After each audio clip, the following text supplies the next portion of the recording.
Yeah, Capcut is better than Premiere. I said it. Now let me show you why. You can download all of the elements for free that we'll use in this tutorial so you can follow along. The link's in the description, so go on, download them right now. And yeah, you can use them for your own videos, wherever you want, for free without fear of copyright stuff because I filmed all this stuff, so it's yours. Let's go through some important features in each program, count them up, and see who wins. Number one, what about the learning curve? Well, this is the interface in Adobe Premiere Pro. It's got all kinds of stuff. It has the ability to look at the workspace in a bunch of different ways, and it's a little bit convoluted and complicated. And if we jump into Capcut, it's a much simpler. Like, yes, you can modify the windows a little bit, but these are all not super useful, and it doesn't change much based on the interface. For sure, Capcut is much easier. And as a guy that has spent many, many years in Premiere and has gotten pretty adept at Capcut, the learning curve for Capcut is much, much easier. So learning curve, yeah, 1 point for Capcut. Number two, organization. In Premiere, we have all these folders. We can click these down arrows and see what's inside each folder. We have the ability to change the way the folders look. If I stretch this window out, I can click on a clip and I can sort by any of these different categories, which is kind of useful. Overall, I like Premiere's organizational abilities. If I jump into Capcut, we can look at our media either as a list or as a grid. There's no ability to open these up and see what's beneath them without double clicking it and looking inside. You can nest folders, so I've got folders several layers deep here. I can get back and forth pretty easily here, so it's very simple, but not very robust. This point goes to Premiere. Number three, basic editing. I just want to be able to trim a clip up and bring it into the timeline. How's that in Premiere? Well, let's go over here and double click on this lighthouse, and I can drag this around to see the point that I'm looking for. I can type an I for the in point. I can also click on this for an in point and click on this for an out point. I can use the keystrokes J, K, and L to navigate through this stuff, then type an I and go to the end. And I can go one frame at a time really easily and see what's going on. And then to get into the timeline, I can either drag it in here or use this overwrite button. And bam, it's pretty easy and pretty robust. In Capcut, let's see what that looks like. I'm gonna just double click on drone, double click on the same thing. It's like, oh, double clicking brings it over here and it starts playing it. Now I can use this bar here to slide things over. I can go into the list mode and have a little more control kind of here. Frankly, I hate doing it like this. Now, can I use J, K, and L? Yes, just like almost any editing program out there. If I type the letter L, it's gonna go forward. Type the L again, it'll double speed, quadruple speed, and I can stop it by hitting K, just like in Premiere. And I can type I to mark the in point, go forward some more, go backwards, find the exact spot I want, and type O to mark an out point, and you see it made that little thing. So it's okay, but I don't have any control down here, no other options to do things. To put it in the timeline, I can just click on that plus sign and it goes in the timeline. And you know, it's fine, but frankly, I hate the fact that I don't have another window, a source window on one side and then my player window on the right side. So for this one, I'm saying point Adobe Premiere. Next, let's talk about the tools. In Adobe Premiere, we have these tools here. And if you click on them, you can expand them and see other options for them. So it's all these tools, kind of plus. Reality is I almost never use these tools. I'll type a keystroke to kind of get to them, but I don't use most of these. There's other options. Learning the keystrokes instead of clicking on a tool and dragging it around is usually much better. And in Capcut, we've got just these four tools here. And I actually use this one and I use this one in Capcut, and those are the same ones I use in Premiere 95% of the time. So for the tools, I'm gonna call it a wash. No points for anyone. Next, we have transitions. Let's just drag both of these clips in the timeline, and I want this one to go first. I'm gonna drag this guy first, and I'm gonna drag this guy second. Around here, doesn't really matter where. It looks like it's been trimmed up from our last little exercise, and I'm just gonna trim this guy up here. And if I wanted to add a transition between these two guys, well, I would jump into Effects and click on Video Transition, this down arrow, and I'd find all of these insanely next generation, very advanced transitions. For example, if we click under Slide, we have something called Push. I click it here and look at this. Watch this insane transition. Did you see that? A push slide, it push it off the screen. Whoa, wait, there's something even more fancy. How about cross dissolve? It's like it's in a movie, right? And what about an iris? Look at this, we can make an iris cross. Whoa. Okay, I'm being sarcastic. I think that's obvious. These are transitions from wedding videos from 1987. The built-in transitions in Adobe Premiere freaking suck. But in Capcut, let's see what we got. Let's go ahead and drag this guy down here in front of him and trim it up a tiny bit like that. And let's go ahead and see what we got here. Now we've got transitions. Look at this. We have insane categories. We've got overlays, movement, and blur. And let's just try a couple random ones and see what we got here. What's this one? Okay, Premiere's got nothing like that built in. How about vertical blur? Pretty cool. Like, to get that in Premiere is a pain, and I've downloaded several plugins to make that easy, but every time it's a pain in the butt. It's like, oh, it's the wrong aspect ratio, it's 4K, it's HD. It's a pain. Let me just show you one transition that would actually work for this. And yes, you can do this in Premiere easily with another video layer. But if I just go to Light Effect and scroll down to something like Glare, I can drop this on here. And without needing to import anything else or mess with adjustment layers, I have something that's beautiful and usable for this situation, in addition to all the crazy stuff. So for transitions, 100%, like not even a competition, goes to Capcut. What about effects? Well, in Adobe Premiere, it's kind of like transitions. You just go over here to Video Effects, and we see some of these effects. Well, look at this. We have channel, so I can invert the channel. Okay, yeah, it made it, inverted it. I mean, that's interesting, right? We can distort some stuff. I can magnify, and nothing even happened until I jump up here into settings and look under magnify, and I can tweak it a bunch. And you can see that little thing in the middle, right? And I can increase the magnification, and I can change the size, and it's fine. Let's see if I can find even one effect that I'd actually want to use. How about in stylize? Let's try posterize. Oh, you can't even see it. Oh, look at that. It's reducing the number of colors available. And I can reduce it even further so there's less color. Wow, pretty fancy, Premiere. Looks like you've been really working on those effects. Maybe they just want you to buy After Effects. I think that's it. And then try to learn After Effects. That's a mother. But what about Capcut? We just click on the effects, big, bold, and obvious up here. And you can see we've got video effects, bunch of categories, and body effects, bunch of categories. So in video effects, let's try some stuff. Oh, we're out in the middle of the ocean. How about lightning crack? Let's see what that looks like. Holy cow, that's pretty insane. Not only does it just automatically do cool stuff, you can tweak the heck out of it with these sliders over here. We can make the background darker, lighter. We can adjust how often it's happening, and we can see how bright each of the lightning cracks are, and we get, okay, that's pretty sick right out of the box. Well, we're still in the ocean. How about fog? Let's add some fog to that bad boy. And we got fog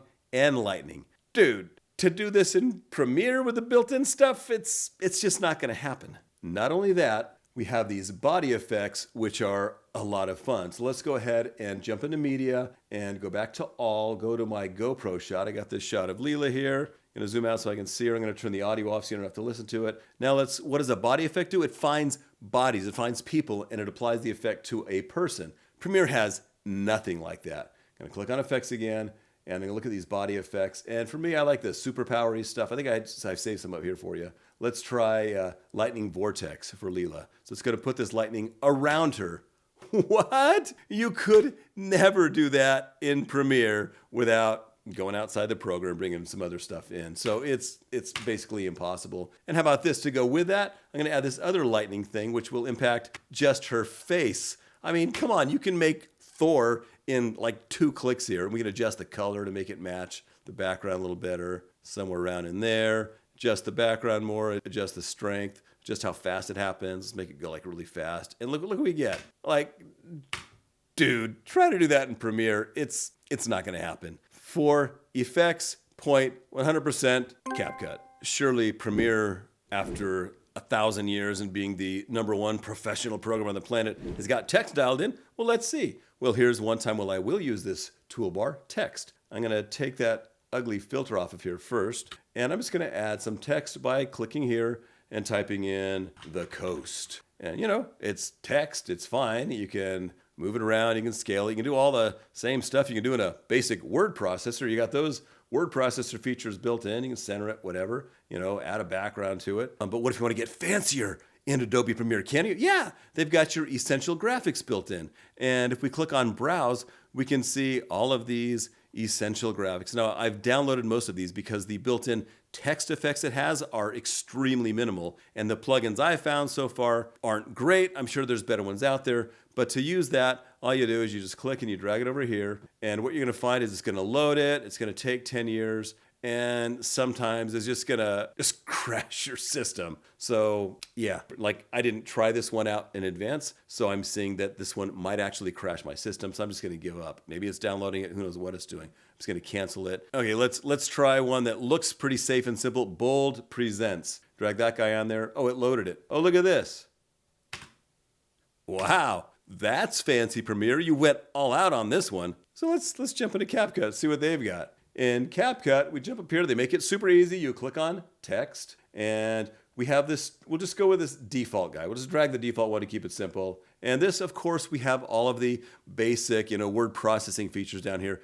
Plus some. You've got some glow and curve and shadow, some stuff that's a little better than a basic word processor. But we also have these templates. You just click. And oh, it looks like that and that and that. And built in, they got a million things. You've got some of these pro ones that look kind of cool. And of course, you can modify all of these. But what's even better than these templates are the animations. Let me just go back to a simple one and click on animation. Now we've got a million different, not a million, but a lot of animations to bring text in and out. You can modify, change the duration. Obviously, you can tweak the words and say the coast, whatever. So these are all pretty insane. We have outs, things to take the text off of the screen, and then we have loops, things that'll just keep going on over and over again for the duration of the text. And I mean, without question, the text features are 100% in the camp of Capcut. What about basic animation? Just scaling, moving, and rotating things. Which one is better for basic animation? Let's jump into Adobe Premiere. I'm just gonna wipe out all of this stuff. I'm gonna bring in my lighthouse, and I'm gonna drag my ocean on top of it right here and trim it up. And what if I just want ocean to be smaller and go across the lighthouse? How do I do that? Well, I jump up here under motion in the effects tab, and I will position my playhead at the beginning, set a keyframe for position and scale, and I'm going to scale this guy down, and I'm going to click on him so I can move him, and I put him right over here in the corner, move forward a little bit, and then drag him over here so he goes across the screen, and now it's going across the screen. That's just basic motion with any graphic, text, anything. So that's pretty simple. And if we go into Capcut, I'm going to try the same thing. I'm going to delete all of this stuff. I'm going to take the lighthouse drone shot, put the ocean on top of it, and I'm going to trim this guy up and shorten this, make it fit the screen by hitting Shift-Z. Fills the screen. And I'm just going to scale this guy down. I'm just going to, without me having to go into another tab, I can scale this guy down. So that's already kind of a win. I'm just going to position him over here, position my playhead in the beginning. I'm going to set a keyframe for scale and position under Video Basic, scale, position, big, obvious, easy sliders. I want it to move across screen till here, so make sure it's highlighted, and drag it over to here. And what do we got? Bibbidi bobbidi boo, we're moving things across the screen in Capcut. And I give this a slight win to Capcut because it's just so easy, obvious, and much more intuitive. So win, Capcut. What about slow motion? Can these programs do something as fancy as slow motion? Well, let's jump into Adobe Premiere, grab this ocean footage, drop it in my timeline. And what I wanted to do, I'm going across the ocean really fast here on the Oregon coast. And what I wanted to do is slow down right when we get to the waves crashing here. So to do that in Premiere, I'm going to increase the track size by clicking and dragging this guy up. That's one thing you can't do in Capcut just yet. It'll probably happen at some point, so I do like that in Premiere. But I'm going to right-click on this guy and choose Time Remapping and choose Speed. Then I'm going to select my pen tool by typing the letter P, set a keyframe here. Then I'm going to type the letter A and drag this guy up to increase the speed to, say, 400%, right around there. I can see what it looks like it's going fast, going fast, going fast, and then poof, it slows down. Now I want that transition to be a little smoother, so I'm just going to zoom in on this a little bit and drag this guy over to the right like this. It's thinking about it. Zoom out again. Mess with this audio. Didn't stick with it. And now we have it going fast, and slightly more subtly it slows down to normal speed. And that's, it's fine. It works. But let's go ahead and jump into Capcut and do the same. We'll take that same clip right here, the ocean, and I want it to slow down there. So what I'm going to do is just click on it, jump up to not video, but speed, and I can slow down or speed up the entire thing by dragging this thing over. So that's pretty easy and convenient. I'm going to undo that. Not what I want to do. What's useful here are these curves. Now it's got some presets. So if you click on it, you can see that it's going to speed down and slow up. It's going to go faster here and slow down here, which is kind of cool. Usually not what you want. You usually want something more specific. So I'm going to click on Customize. Now I can use these keyframes it has built in, but I have a very specific thing I want to do. So I'm just going to try to drag one of these guys over to here. Boop. And these other guys, I'm just going to get rid of the ones I don't need. Actually, I just don't need that one. I'm going to use 2 keyframes, and I'm going to hit this minus sign. So now I can modify it. So what I wanted to do is I wanted to go fast here, and then over the course of, half of a second, slow down and go at normal speed. So to do that, all I do is I drag this guy up to around, 500%, drag this first part up to 500%, and we've got that part done. So it goes there, and then over time, it slows down to normal speed. And it took too long to slow it down, so I'm just going to drag it over here like that. And now I can do it over here, or I can drag it in the timeline here. So fast, 1, slows down, and you can hear the waves crashing. So slow motion or fast motion, speed changes, they're kind of easier and more intuitive in CapCut. I give the point to CapCut. There are a lot more potential categories, but we're going with one category that matters in every video, and you could say that this is potentially more important than the video, which is audio. Bad video is forgivable, bad audio is not. If your audio sounds bad, has noise in it, people will just click off, they won't watch it if they can't hear you. So we're gonna see which one does better at cleaning up noisy audio. Yes, obviously Premiere is a more robust program. It's got more audio features. You can adjust, equalize and normalize, do way more stuff in Premiere with audio, but what's better at getting rid of noisy audio? So let's jump into Premiere. I'm gonna grab this GoPro clip of us sailing. Lee and I sailed from this past summer. We sailed from the Dominican Republic to the Bahamas. It was a very, very stressful trip. If you wanna check out our channel, Life Untethered, you can watch some of that stuff. It's LYFE, Life Untethered. And there's some crazy sailing stuff. So this is Leela. Let's see how this audio sounds, shall we? Okay, we are stranded. We're waiting. Okay, the audio is pretty much unusable. You'd probably put like subtitles or something there to make it usable or try to clean it up. But in Premiere, we do have some audio features. Now we could jump over here into the effects and select the audio effects here and find the ones that are for noise reduction, which, are okay, but it's got kind of an automated version of that. So if we click over here under Essential Sound, and with this audio track selected, we select dialogue, and we can choose a default, which is clean up noisy dialogue. Let's see how it did. And it just added these filters here and tweaked them to some default without thinking about it. Okay, we are stranded. Okay, you can barely hear it. When it added those, it lowered the volume a lot, so I'm just gonna bump up the volume a little bit. We're waiting for it. Okay, it still sounds really terrible. Now I could just get rid of that, go back to the default and say reduce the noise, crank it all the way up. What can you do? Stranded. We're waiting for it. A little better, but it still sounds awful. In fairness to Premiere, they do have in their beta enhanced audio, which I believe uses AI to clean up the audio, and I've tried it, and it's not that great. So let's see what we get out of CapCut, that beginner program. Let's check it out. Here's exactly the same clip, just so you can hear what it sounds like. Now we're just going to click on audio. Now this is a pro feature, one reason to possibly get the pro version. And all we do is click on this one called vocal isolation. Now it usually takes a second to process this, but because I've already used it, it did it quickly. This would have taken about 5 seconds to process this 10-second clip. Let's see what this sounds like. Hey, we are stranded. We're waiting for to get a coat, and we're just about a half.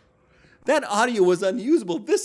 I don't know if you can wrap your head around how incredible this is, because over the course of my years in video, I've had a ton of terrible audio and nothing could clean it up. Not even Juan, the racket sound guy, when I was working over at Soapbox Films, could probably, well, maybe with some professional featured filters, you could have cleaned this stuff up, but nothing in my toolkit would have cleaned this audio up like that. This is insane. So this point obviously goes to CapCut. So what's the final tally? 7 CapCut and 2 for Premiere. After this comparison, what do I really think and what do I use? Dude, I've been using Premiere for like a dozen years. I'm very comfortable with it. It has much more control than CapCut, and I'm gonna stick with Adobe Premiere because it's the better option for me. That said, I do sometimes jump into Capcut for its insane transitions effects and for its audio tools that remove noise way better than Adobe Premiere does. But for you, what's the best program? For most humans on Earth, and probably you, Capcut is the better program. It's specifically designed for beginners, for social media, it has effects Premiere can't even touch, and it is 10 times easier to learn. The beautiful thing about Capcut is what you learn translates to Premiere Pro, to DaVinci Resolve, and Final Cut Pro. In fact, many of the keystrokes are the same. And editing is not about the software, it's about the stories you can tell. And the app that lets you specifically, do that with the greatest ease is the right and the best program for you. If you want to become a better editor, I've created by far the best course on earth to teach you to fully master Capcut. So you have the freedom to tell your stories without having to interrupt the process every 5 seconds to see how to do something. I promise it'll be the best investment, tiny investment you make in yourself this year towards growing on YouTube and growing your business with video. Just click the link in the description or click right here to change the course of your life forever.